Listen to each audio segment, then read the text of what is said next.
Assalamualaikum warahmatullahi wabarakatuh. Bismillahirrahmanirrahim. Alhamdulillahi rabbil alamin. Wa afdalus salati wa atammu taslimi ala sayyidina Muhammadin wa ala alihi wa sahbihi ajmain. Rabbi shrah li sadri wa yassir li amri wahlul 'uqdatam min lisani yafqahu qawli.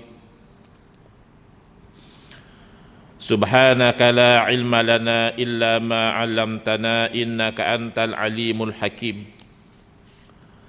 Allahumma akhrijna min zulumatil wahmi wa akrimna binuril fahmi waftah alaina bima'rifatil ilmi wa sahhil akhlaqana bil hilm waj'alna mimman yastami'una al-qawla fayattabi'una ahsanah. Allahumma ati nufusana taqwaha wa zakkiha anta khairu man zakkaha anta waliyuha wa maulaha. Allahumma arinal haqqa haqqan warzuqna ittiba'ah wa arinal batila batilan warzuqna ijtinabah. Allahumma anfa'na bima 'allamtana wa 'allimna ma yanfa'una wa zidna ilman wa huda, amma ba'd. Qala asy-syaikhul muallif al-imamu hujjatul islami Abu Hamid Muhammad ibn Muhammad al-Ghazali at-Tusi rahimahullah ta'ala wa nafa'ana bihi wa bi'ulumihi fid dharaini amin. Wa ammal khawfu fayahtamilu an yakuna fi itmamihi wa adaihi ala wajhihi wa haqqihi wa qabulillahi ta'ala iyyahu. Wa amma basaratil akibati fa bi an yatabassara wa yatayaqqana annahu rusydun wa khairun wa yahtamilu an yakuna li ru'yatis sawabi fil uqba wa rajaihi fa'lam dzalika muwaffaqan.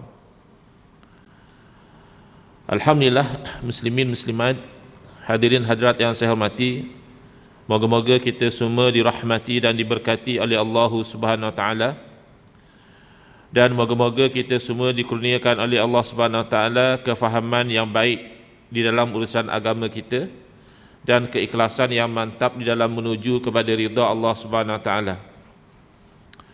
Syukur alhamdulillah, pada hari ini insya-Allah kita akan menyambung kuliah subuh bulanan hari Ahad yang pertama, anjuran Masjid Al-Ikhlas section 13 Shah Alam, menggunakan kitab Minhajul Abidin, jalan atau tata cara para abid, ahli-ahli ibadah, hasil tangan Al-Imam Al-Ghazali rahimahullah ta'ala. Kita sampai ke muka surat 144 ya. Kalau yang terjemahan 144, kalau yang bahasa Arab sebelah kanan di muka surat 70. Dan ada pun mengenai perasaan takut yang timbul dari lintasan hati itu maka dapat diihtimalkan, bukan ihtimam ya. Ihtimam lain ya. Ihtimam tu makna mengambil berat, mengambil sesuatu perkara itu sebagai penting, muhim, sesuatu yang penting. Ini adalah ihtimal. Ihtamala yahtamilu, maknanya boleh menanggung, ada kemungkinan, ada possibility kepada dua andaian. Jadi elok kita patah balik sedikit, kerana kita kuliah yang lalu pada bulan September ya, bulan Oktober kita pause kerana memberi laluan kepada tajuk-tajuk yang ada berkaitan dengan Maulidur Rasul sallallahu alaihi wasallam. Maka kita undur, mungkin kita akan baca secara laju ke muka surat 141. 3 Roman, mengenal sumber lintasan hati kebaikan ya. Kerana lintasan hati yang menyuruh kita kepada kebaikan itu, kita perlu kenal pasti juga dari mana datang dia.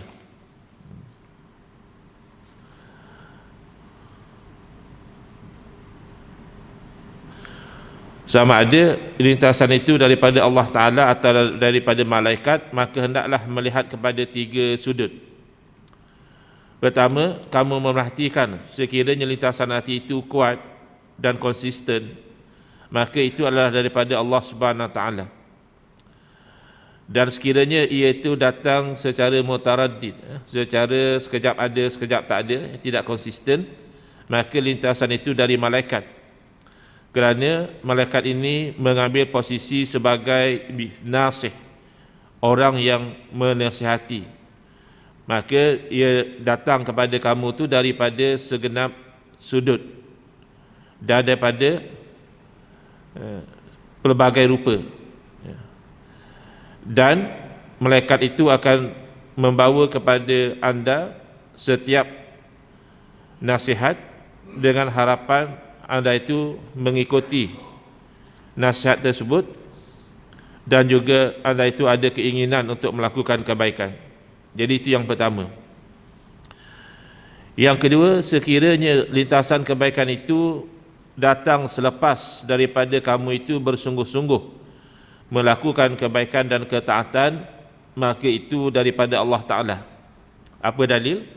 Iaitu firman Allah Subhanahu Wa Ta'ala, walladzina jahadu fina lanahdiyannahum subulana walladzina ihtadaw zadahum huda.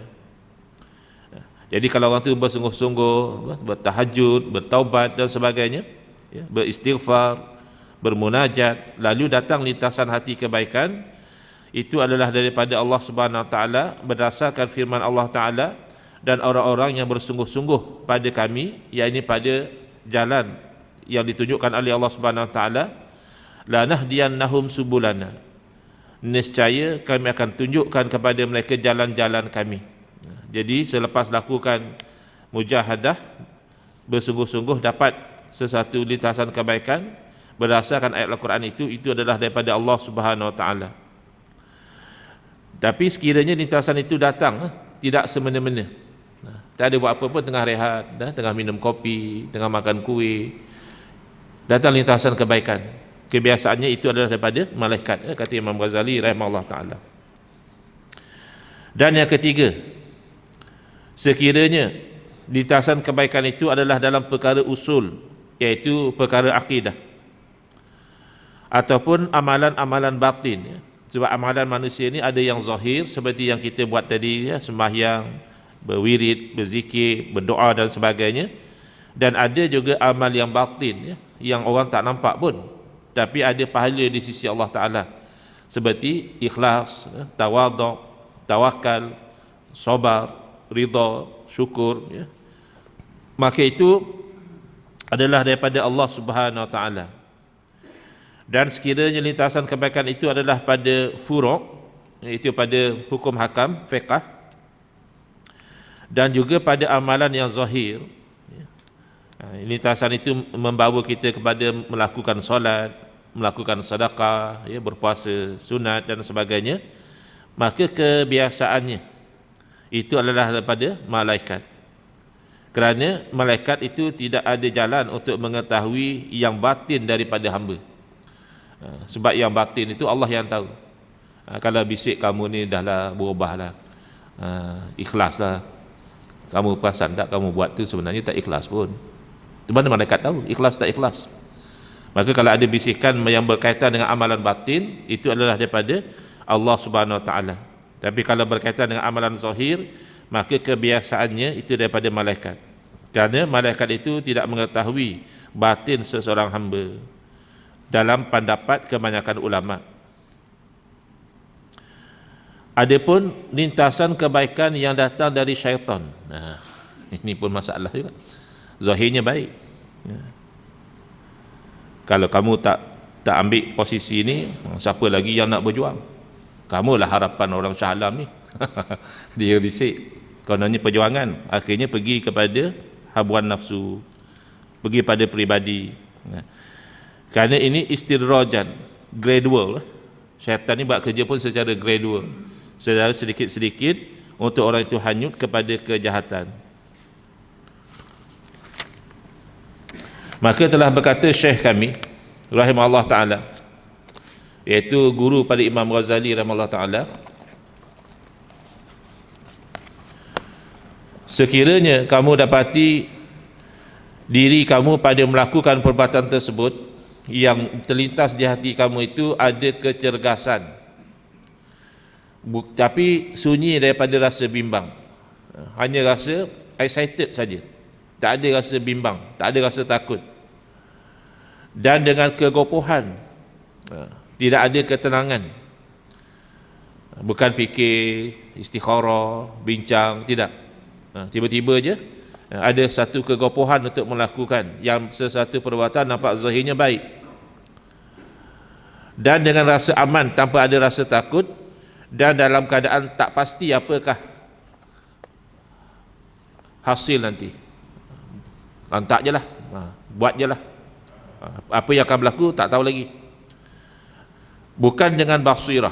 Ada orang dia buat satu tindakan tu, dia dah boleh planning lah, akan berlaku macam ni, akan berlaku macam ni, dia dah kaji, ya?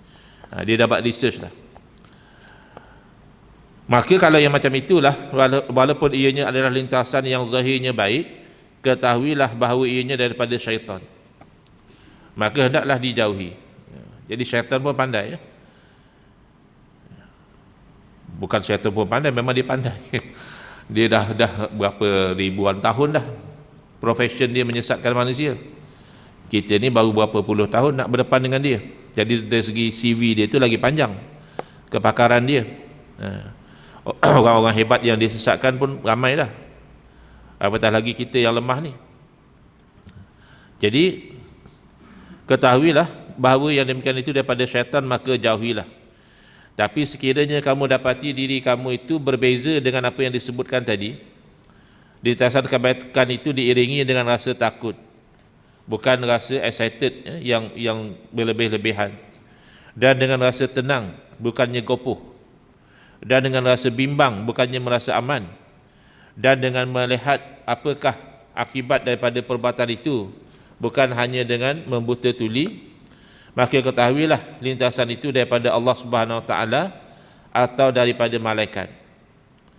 Saya berkata, Imam Ghazali rahimahullah ta'ala memberi pandangan, seolah-olah kecergasan itu, keringanan pada seorang manusia untuk melakukan sesuatu itu tanpa dia melihat akibatnya, dan tanpa dia mengingati pahala tanpa dia mengingati pahala yang mendorong dia menjadi cergas, dan itu daripada syaitan. Adapun bertenang, maka itu terpuji kecuali pada beberapa tempat. Mana kita lakukan perkara itu dengan slow, steady, itu terpuji, kecuali pada beberapa tempat yang dikecualikan. Dan telah diriwayatkan dalam riwayat daripada Nabi SAW bahawa kegopohan itu adalah daripada syaitan kecuali pada 5 tempat. Jadi 5 tempat ni kena segera, iaitu mengkahwinkan anak dara apabila dia telah sampai masanya. Kerana ini untuk mengelakkan dari terjerumus di dalam maksiat, maka kena segera. Lebih-lebih lagi di zaman yang pelbagai dorongan yang boleh mendorong seseorang itu melakukan maksiat. Yang kedua adalah menunaikan hutang apabila telah sampai masanya. Kan hutang ni benda yang ditangguh pembayarannya. Jadi selagi tak sampai waktu dia wajib bayar, tak apalah, tangguhlah. Itulah tujuan hutang pun, ya. Tapi kalau dah sampai masa, jangan tangguh. Sebab kita tak tahu, mungkin ajal kita tiba sedangkan kita belum bayar hutang yang telah wajib. Dan menguruskan mayat apabila meninggal, seorang itu bila meninggal dunia, segerakan pengkebumian dia, dan melayan tetamu apabila dia singgah ke rumah kita, layan dengan segera, jangan biar tetamu menunggu. Dan yang kelima, bertaubat dari dosa apabila melakukan dosa. Jangan tak tangguh lepas pencen lah, lepas nak pergi haji lah, pagi ni buat dosa, pagi ni juga kita bertaubat kepada Allah Subhanahu Wa Taala, kerana umur kita belum tentu sampai ke petang. Lalu pergilah kepada yang kita belum cerita ni. Ada pun takut, tadi cergas, maka ada kemungkinan bimbang takut kita itu tidak menyempurnakannya. Orang kata kenapa pula nak buat baik? Takut. Patutnya kita nak buat jahat itulah takut. Boleh pula nak buat baik kena ada rasa takut pula. Jadi Imam Wazir terangkanlah. Ya, ada pun takut yang disebutkan tadi yang menandakan bahawa lintasan itu daripada Allah atau daripada malaikat adalah bukan takut nak buat baik tu, tapi takut bimbang tidak menyempurnakannya atau tidak menunaikannya di atas bentuk yang sepatutnya ataupun sebagaimana yang sebenarnya, dan bimbang Allah Ta'ala tidak menerima amal ketaatan itu.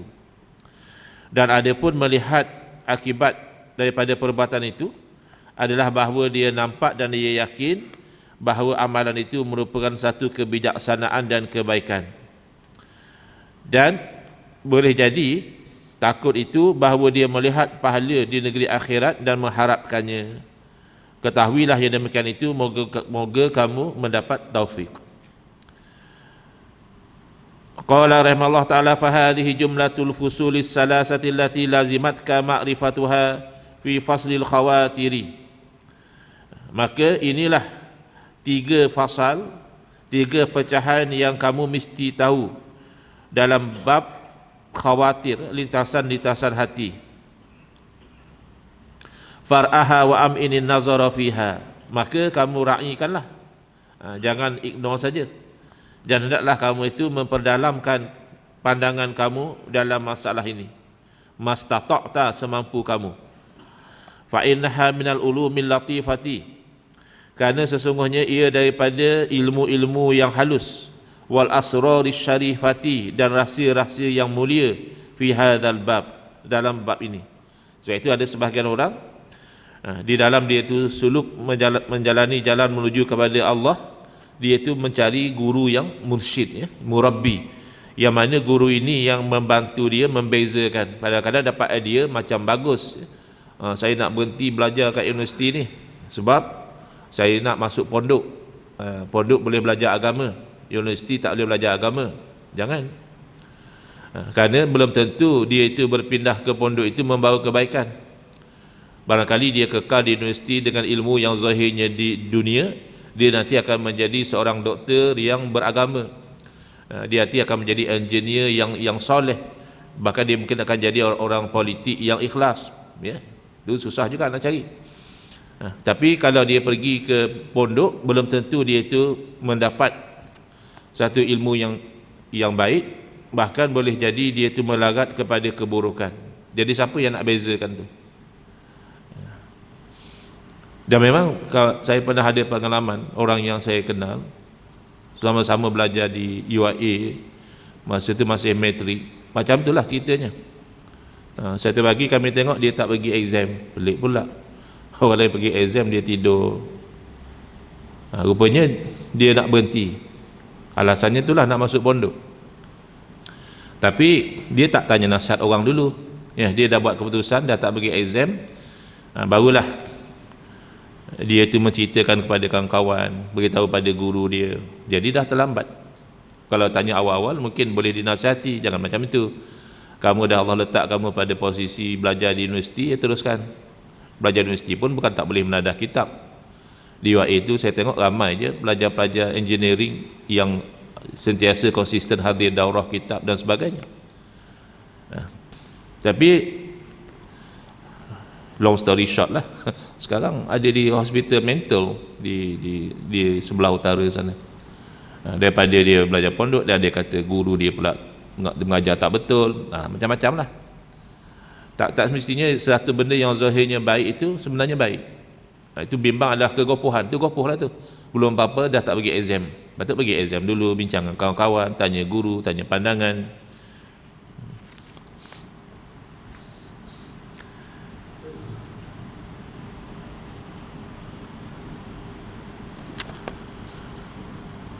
Ya, ini strategi syaitan, ya. Wa amma faslul hiyal wal mukhada'ati minasyaitan. Adapun satu fasal, satu perbincangan tentang tipu daya syaitan, hilah, ya. Hiyal tu jamak daripada hilah, dah jadi bahasa Melayu kan. Dia cuba berbuat hilah. Jadi hilah ni dia nampak zahirnya macam baik, tapi tersembunyi daripada yang zahir itu batin yang buruk. Wal mukhada'at, dan tipu daya daripada syaitan. Fa majra zalika wa mithaluhu anna makayida syaitani ma'abni Adam fit ta'ati fi sab'ati aujuh. Adapun perjalanan yang demikian itu, dan contohnya bahawa tipu daya syaitan, perangkap jerat syaitan bersama dengan anak Adam pada melakukan ketaatan itu 7 angle. Jadi 7 level syaitan itu menghalang kita daripada taat. Kita ni na'udzubillah dengan satu angle pun dah tumpas dah kalah. Syaitan dia tak percaya satu angle, dia pergi pada angle kedua. Gagal yang kedua, dia pergi up kepada yang ketiga, sampai 7 taktik dia gunakan. Apa dia? Ahaduha ayyanhahu anha. Yang pertama, dia akan melarang daripada melakukan ketaatan. Tu yang paling basic lah. Tak payahlah semayang, kau semayang dapat duit ke? Tak payahlah puasa buat penat je, buat lapar je. Kau puasa pun kau maksiat juga, bukannya dapat pahala. Langsung tak buat. Kan ada orang kata, alah semayang tak khusyuk. Tak payahlah semayang, semayang pun tak khusyuk juga. Fawailul lil musallin allazina hum an salatihim sahun. Dia tak tahu an salatihim tu lain dengan fi salatihim. An salatihim tu makna orang yang daripada sembahyangnya dia lalai, mana tak sembahyang. Kalau fi salatihim, orang yang dalam sembahyang dia lalai. Jadi yang dikatakan fawailul lil musallin tu orang yang tak sembahyang, bukan orang yang sembahyang tapi tak khusyuk. Of course lah sembahyang khusyuk tu lebih baik, tapi tak adalah sembahyang tak khusyuk tu fawailul lil musallin. Jadi syaitan kata tak payah, kau tak khusyuk kau tak payah sembahyang. Fa in asimahullahu ta'ala raddahu bi an qala inni la muhtajun ila dhalika jiddan idh la budda li min at-tazawwudi min hadhihi ad-dunya al-faniyati lil akhirati allati lan qida'a laha. Sekiranya Allah memelihara orang ini daripada tipu daya yang pertama ni, yang paling basic lah, jangan buat terus, dan dia menolaknya, menolak tipu daya syaitan tadi dengan dia berkata, sesungguhnya aku ni benar-benar berhajat kepada melakukan ibadah, kerana aku ni tidak boleh lari daripada membawa bekal daripada dunia yang fana ini, membawa bekal ke akhirat yang tidak ada putus-putus. Macam mana pula kalau aku tak ibadah, tak sembahyang, tak puasa dan sebagainya, jenuhlah aku, sampai akhirat tak ada bekal. Jadi kalau dia berjaya mengatasi tipu daya yang pertama, summa ya'muruhu bitaswif, dia suruh tangguh. Sat lagi lah, banyak kerja lagi, selesaikan kerja ni dulu, lepas tu kau semayang lah. Nantilah ni minggu ni kau sibuk meeting sebagainya, nanti start minggu depan kau puasa sunat lah. Dia suruh tangguh dulu. Nantilah wirid, tengok telefon dulu. Tengok telefon langsung tak jadi wirid. Jadi disuruh tangguh. Taswif ni procrastination, tangguh. Fa in asimahullahu ta'ala raddahu bi an qala laisa ajli bi yadi ala anni in sawaftu amal al-yaumi ila ghadin fa amalu ghadin mata a'maluhu fa inna likulli yaumin amala. Sekiranya Allah Ta'ala memeliharakan dia daripada menangguh-nangguh dan dia berjaya menolak tipu daya tadi dengan dia itu berkata, ajal aku ni bukan di tangan aku, aku nak tangguh buat ni petang, nanti ada jaminan ke aku hidup sampai petang? Aku kononnya kata nak bertaubat bulan depan, ada jaminan ke umur aku sampai bulan depan? Dan aku ini kalau aku menangguh amalan hari ini ke besok, maka amalan besok aku nak buat bila? Sebenarnya bila kita dah tangguh tu, kita dah terlepas. Contohnya, kita ada suatu ibadah kita nak buat lepas daripada kuliah subuh ni, solat duha lah katakan, ya kita tangguh, kita tak buat, tapi kita buat nanti besok kita qada. Maknanya yang hari ini tu dah kosong dari taat. Yang kita qada besok tu amalan besok, amalan soleh yang buat besok. Habis amalan besok bila kita nak buat? Ni dia argue dengan diri dia sendiri. Kalau aku tangguh amalan hari ini ke hari besok, maka amalan besok bila yang aku nak lakukan? Kerana sesungguhnya setiap hari itu mempunyai amal. Jadi bila gagal dengan teknik yang kedua suruh tangguh, summa ya'muruhu bil ajalati. Lalu syaitan guna taktik yang sebaliknya, dia suruh gopoh pula. Tadi dia suruh tangguh, tak berjaya, dia suruh buat secara gopoh. Fayaqulu lahu ajil litafarrara li kadza wa kadza. Maknanya dia semayang tapi dia punya laju tak sakit kau. Dia punya puasa tapi dia punya gopoh lah nak berbuka tu tak sakit lah. Jadi buat tu dalam keadaan tak sempurna. Fa in asimahullahu ta'ala wa raddahu bi an qala qalilul amali ma'at tamami khairun min kathirihi ma'an nuqsan. Kadang-kadang ni berlaku bulan puasa, baguslah niat dia tu nak khatam Al-Quran dalam masa sebulan puasa tu, nak khatam juga, tapi punyalah nak khatam tu dia punya gopoh bacaan tak betul, tunggang langgang, tak ada tadabbur, tak ada ambil pengajaran, hanya kan target aku nak khatam. Jadi kalau orang tanya kau khatam tak, aku khatam, ya. Jadi syaitan akan berkata cepat-cepat, nanti kau selesai ni, nanti, untuk tujuan begini-begini, kau cepat-cepat. Jadi akhirnya amal yang dia buat tu buat tapi tak sempurna, atau batal terus misalnya, na'udzubillah. Ada seorang orang sembahyang tak ada tamakninah, sedangkan tamakninah tu rukun. Fa in asimahullahu ta'ala wa raddahu bi an qala qalilul amal, sekiranya Allah pelihara dia daripada tipu daya yang ketiga tadi, dan dia berjaya menolaknya dengan dia berkata amal yang sedikit itu dengan sempurna itu lebih baik daripada amal yang banyak tetapi cacat. Jadi dibuat dengan tenang, tak apalah.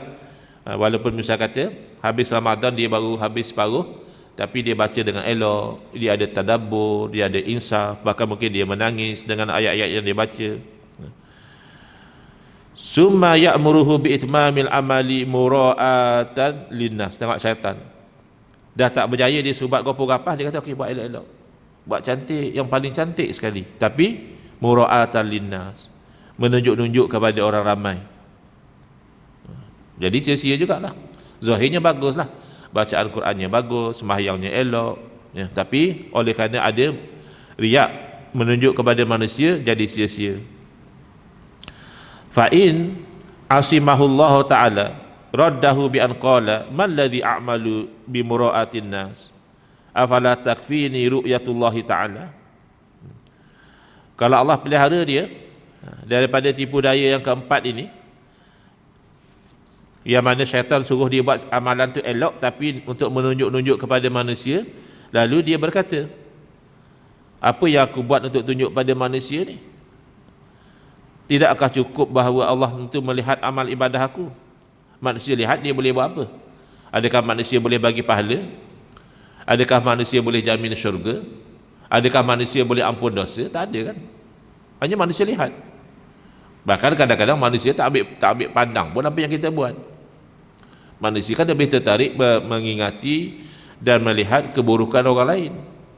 Kebaikan tu dia tak ambil sangat, ya, hanya kan kita lah rugi, sebab kita buat kerana manusia. Jadi kalau dia berjaya menolak, berpada dengan pandangan Allah, menyebabkan dia tidak lagi nak melihat pandangan manusia, syaitan pergi kepada strategi yang kelima. Thumma yuridu ayyuqi'ahu fil ujub fayaqulu ma a'zamaka wa ma aiqazaka wa ma afdalaka. Tak berjaya syaitan meletakkan riak dalam hati dia, syaitan akan cuba menjerumuskan dia di dalam ujub pula. Kalau riak tadi tu, dia lupa memandang kepada Allah, dia memandang kepada pandangan manusia. Ujub, dia akan lupa memandang kepada Allah, dia asyik memandang kepada diri dia sendiri. Lalu syaitan membisikkan, betapa agunglahkah kamu ini, dan betapa kamu ni orang yang sedar, dan betapa berkelebihannya kamu ni. Mana banding orang lain, kamulah yang paling bagus, ya. Yang paling ikhlasnya kamulah, yang paling berjuang tu kamulah. Jadi rosak je. Walaupun dia tidak menunjuk kepada manusia, tapi dia berbangga dengan diri dia sendiri. Fa in asimahullahu ta'ala raddahu bi an qala al-minnatu lillah, al-minnatu lillahi ta'ala fi dhalika duni wa huwa alladhi khassani bi taufiqihi wa ja'ala li amali qimatan azimatan bi fadlihi walaula fadluhu famadha kana qimatu hadzal amali fi jambi ni'matillahi ta'ala alayya wa jambi ma'siyati lahu. Kalau dia berjaya menolak ujub dengan dia mengingatkan pada diri dia bahawa kurniaan itu sebenarnya adalah milik Allah, bukan milik aku. Aku sembahyang ni pun kerana Allah, kerana Allah yang membolehkan aku sembahyang. Padahal ribuan manusia yang lebih kuat daripada aku, yang lebih gagah daripada aku, yang lebih sihat daripada aku tak sembahyang pun. Jadi Allah yang bagi aku sembahyang, aku nak bangga apa? Kalau Allah tak bagi aku sembahyang, tak sembahyang.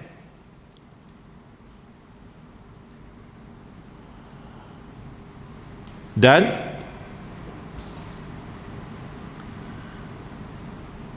Allah jugalah yang memberikan taufiknya kepada aku, dan Allah jugalah yang menjadikan amalan aku ni ada nilai yang besar, tapi dengan kurniaan Allah. Kalaulah tidak dengan kurniaan Allah, apalah nilai amalan aku ni, apalah nilai sangat kita bangun rokok, sujud 5 minit, 10 minit, apa nilai? Banding dengan satu mata pun tak boleh nilai. Belum lagi sebelah mata lagi, belum lagi hidung kita, belum lagi mulut kita, belum lagi sistem penghadaman kita. Satu belah mata pun kita tak akan bayar kalau kita sembahyang, daripada kita lahir sampai kita mati tak boleh bayar. Habis ada pahala tu Allah yang bagi. Kenapa aku nak bangga sangat? Apalah nilai amal ini kalau dia dibandingkan dengan nikmat yang Allah Ta'ala kurniakan kepada aku, dan kalau dia dibandingkan dengan maksiat yang aku lakukan kepada Allah. Hanya kan Allah gerakkan aku untuk taat, dan Allah beri pula pahala.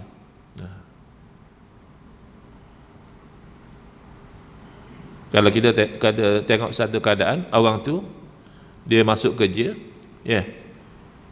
bos dia tolong buat kerja untuk dia, bayar gaji lagi. Itu macam mana? Pelik betul bos aku ni. Dah lah dia tolong aku buat kerja, dia pula bayar gaji aku. Pun kita rasa pelik lah. Summa ya'tihi min wajhin sadisin. Jadi syaitan tak putus asa lagi, datang pula syaitan daripada sudut yang ke-6. Wa huwa a'zamuha wa la yakifu alaihi illa mutayakkizun. Dan yang ke-6 ni adalah yang paling sukar, dan orang tak perasan pun tentang tipu daya syaitan yang ke-6 ini, kecuali orang yang benar-benar hatinya itu Allah kurniakan celik dan melihat kepada tipu daya ini. Wa huwa ayyakula istahid anta fi sirri fa inna Allah Ta'ala sayuzhiruhu alaika.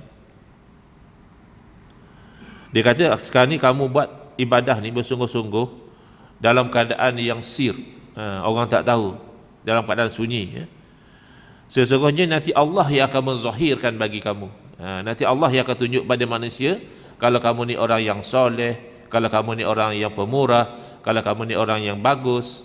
Kamu buat senyap-senyap tak apa, nanti Allah yang akan tunjukkan. Jadi wa yalbisu kulla amilin amalahu wa arada bidzalika darban minar riya. Jadi sebenarnya orang yang beramal walaupun dalam keadaan sunyi, tak ada orang tahu, tapi masih dalam hati dia itu menyimpan harapan satu masa biar Allah tunjuk pada orang bahawa aku ni baik, itu adalah satu bentuk riak.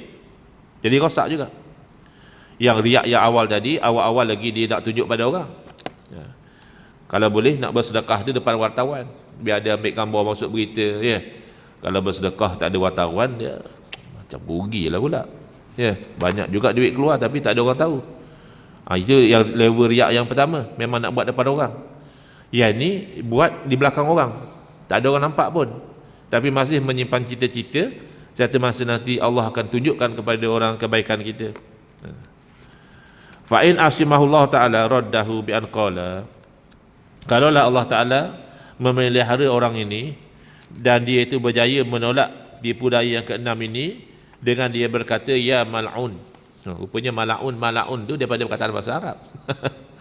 Jadi jangan mudah melaunkan orang. Mal'un, daripada mal'un ni maknanya wahai yang terlaknat, yang dilaknat.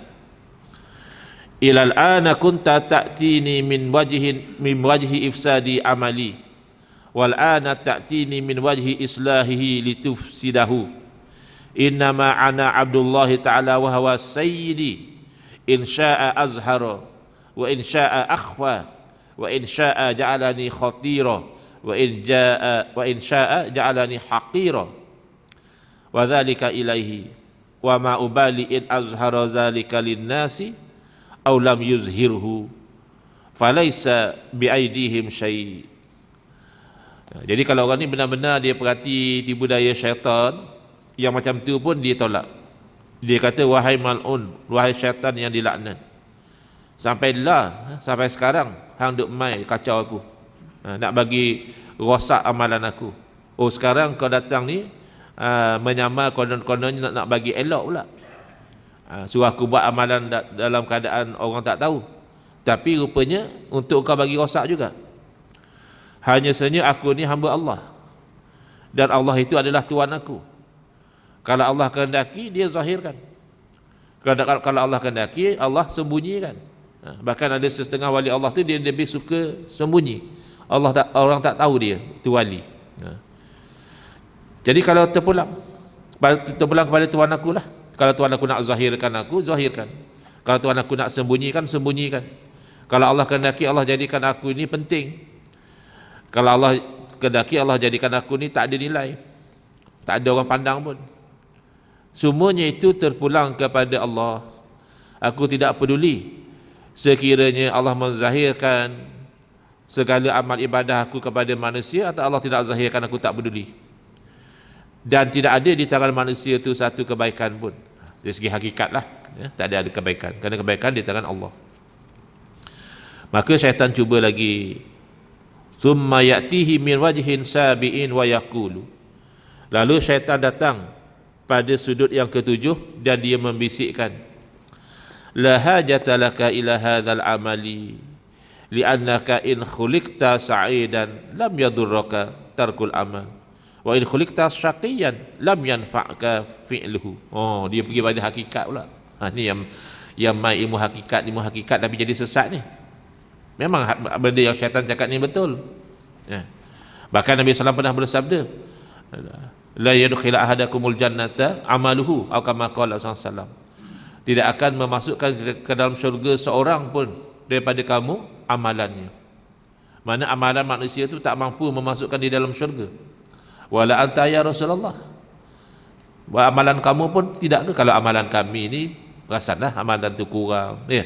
Amalan Nabi pun tak boleh masukkan Nabi dalam syurga ke? Wala ana, amalan aku pun tak boleh masukkan aku dalam syurga. Kecuali Allah meliputi aku dengan rahmatnya, maka aku masuk dalam syurga. Itu hakikat.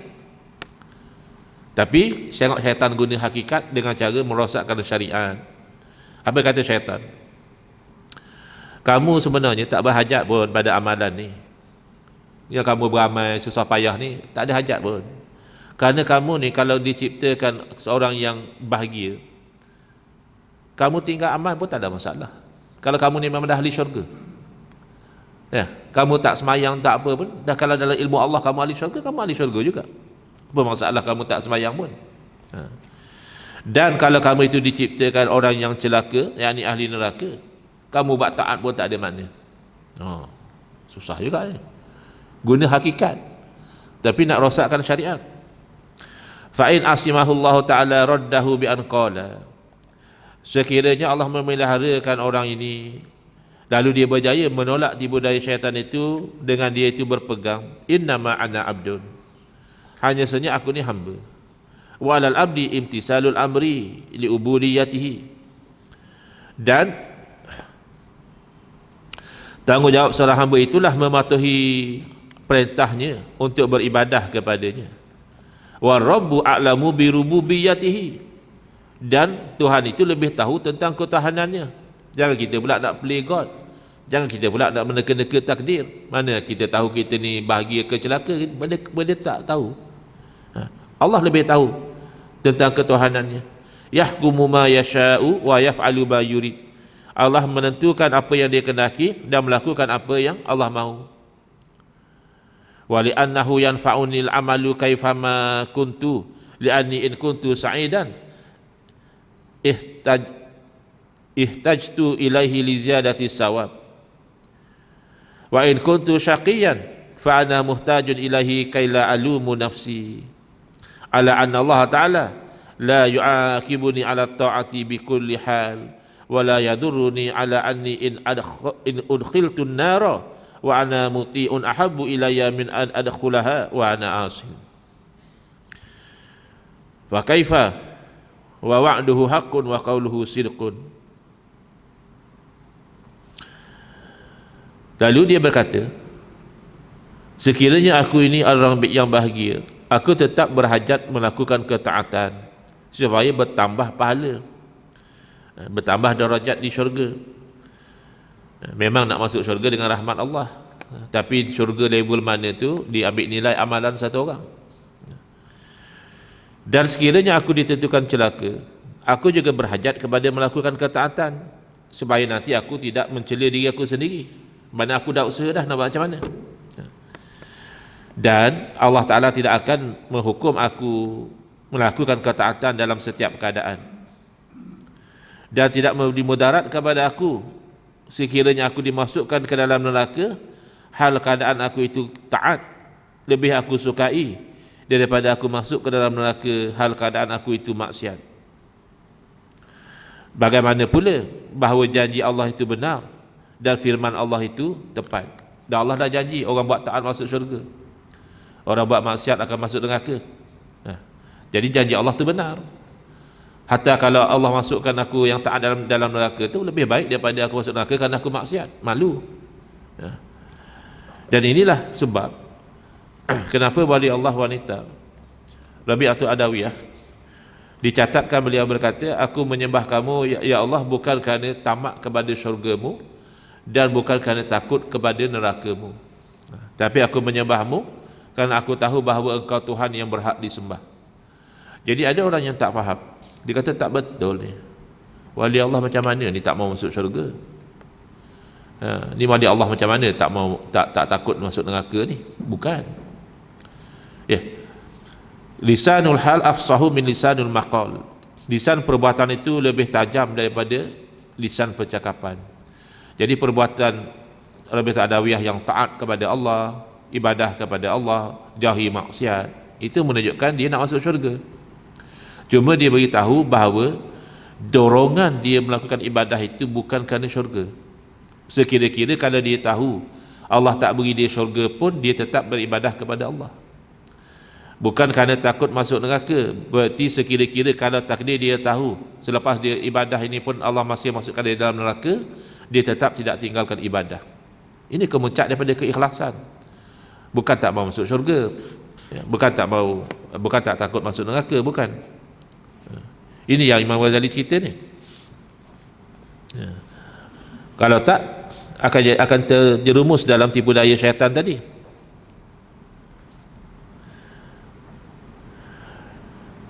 Dan Allah Ta'ala telah menjanjikan untuk ketaatan itu pahala, dan barang siapa yang berjumpa dengan Allah dalam keadaan dia itu beriman dan taat, dia tidak akan masuk ke dalam neraka selama-lamanya. Ini kan janji Allah. Kenapa pula aku nak dengar kamu punya tipu daya? Kalau aku bahagia tak perlu beramal, kalau aku celaka tak ada maknanya beramal. Kenapa? Lebih baik aku itu dengar kepada janji Allah.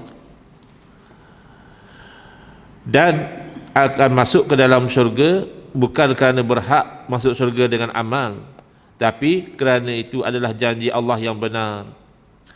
Walihadzal makna akhbar Allah Ta'ala anis su'ada idh qalu alhamdulillahilladzi sadaqana wa'dah. Allah Ta'ala memberitahu tentang orang-orang yang bahagia, mereka itu akhirnya menyebut segala puji bagi Allah yang telah membenarkan kami akan janjinya. Fatayaqqas, maknanya kita itu dalam beribadah, kita selalu ingat aku ni hamba. Kita bukan hamba pun, kita staff pun kita ikut apa yang bos kita suruh kan.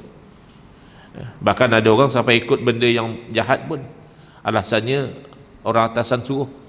Ya. Dia yang suruh sign, saya sign je lah. Dia yang suruh buat, ya saya buat je lah. Itu bukan kamu, bukan hamba dia. Ini memang kita betul hamba Allah. Maka kita buat kerana hamba, bukan kerana kita itu diberi syurga, bukan kerana kita itu diberi neraka. Adapun kita memang nak syurga, adapun memang kita tak mahu masuk neraka. Tapi dorongan itu kerana kita hamba Allah. Maka hendaklah kamu itu sedar akan hakikat ini. Moga-moga Allah rahmati kamu. Fa innal amra kama tara wa tasma'u. Sesungguhnya urusan ini sebagaimana yang kamu telah lihat dan kamu dengar. Qis alaihi sa'irul ahwali wal af'al. Maka buatlah analogi apa yang kita dah sebut tadi atas setiap keadaan dan perbuatan. Wasta'id billahi ta'ala wasta'iz bihi. Maka mohon pertolonganlah dengan Allah dan mohon lindunglah dengannya. Fa innal amra biyadihi. Kerana sesungguhnya segala urusan itu di tangan Allah. Wa minhu taufiq, dan taufik itu daripada Allah. Wala haula wala quwata illa billahil aliyyil azim. Dan tidak ada daya upaya dan kekuatan melainkan dengan Allah Subhanahu wa taala yang maha tinggi lagi maha agung. Insya-Allah akan datang al-aiqur rabi', iaitu nafsu, ya. Penghalang yang keempat adalah nafsu. Kita baru selesai membincangkan penghalang yang ketiga, iaitu syaitan. Di muka surat 148, ya. Next di muka surat 148, hawa nafsu. Bismillahirrahmanirrahim. Alhamdulillah bil alamin wassalatu wassalamu ala asyrafil anbiya wal mursalin wa ala alihi wa sahbihi ajmain. Allahumma syrah sudurana wa ahsin akhlaqana wa azim ujurana wa nawwir qulubana bi nuri hidayatika kama natarada bi nuri syamsika abadan abada bi rahmatika ya arhamar rahimin. Walhamdulillah rabbil alamin. Amin ya rabbal alamin wal afu min.